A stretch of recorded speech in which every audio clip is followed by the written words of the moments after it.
Selamat sahabat anak-anak, saya Sari. Saya punya cerita yang sangat indah. Judulnya Minyak yang Tidak Pernah Habis. Ayat hafalan terdapat di dalam 2 Raja-Raja 4 ayat 2. Elisa menjawab, "Bagaimana aku dapat menolongmu?" Pekabaran, umat-umat Allah saling memperhatikan kebutuhan satu sama lain. Pernahkah keluarga kamu meminjam sesuatu dari tetangga?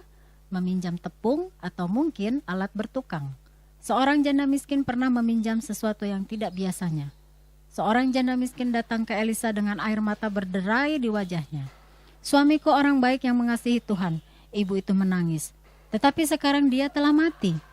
Orang yang uangnya suamiku pinjam berkata, "Jika aku tidak mengembalikan uangnya, ia akan mengambil kedua orang anak laki-lakiku untuk menjadi budaknya." "Bagaimana aku dapat menolongmu?" Elisa bertanya dengan lemah lembut.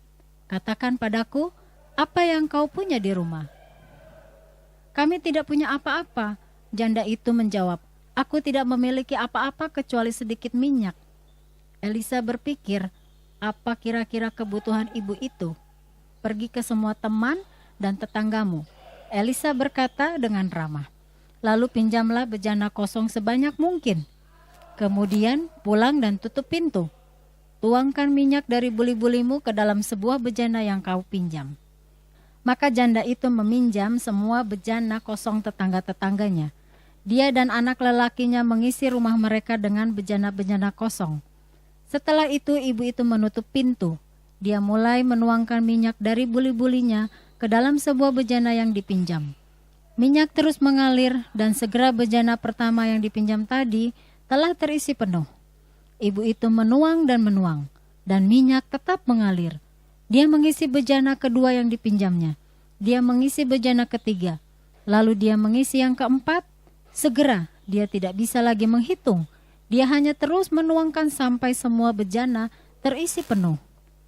"Bawa lagi bejana yang lain," dia berkata dengan gembira.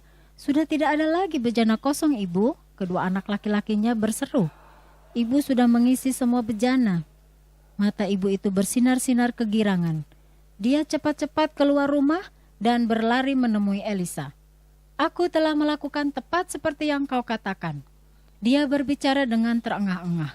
"Aku telah meminjam sebanyak mungkin bejana dan sekarang semua telah terisi penuh dengan minyak.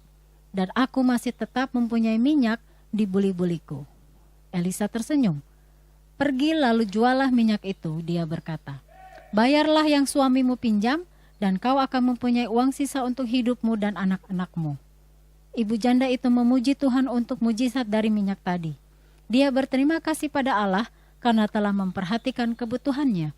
Dan dia bersyukur padanya untuk Elisa dan tetangga-tetangganya.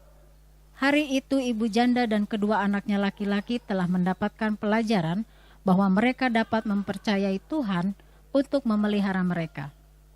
Kita dapat mempercayai Allah untuk mengirimkan orang-orang yang tepat untuk memperhatikan kebutuhan-kebutuhan kita juga. Dan Allah menginginkan kita untuk menjadi tetangga-tetangga yang baik juga. Bagaimana caranya kamu bisa menjadi seorang tetangga yang baik? Bagaimana caranya kamu dapat menolong orang lain hari ini?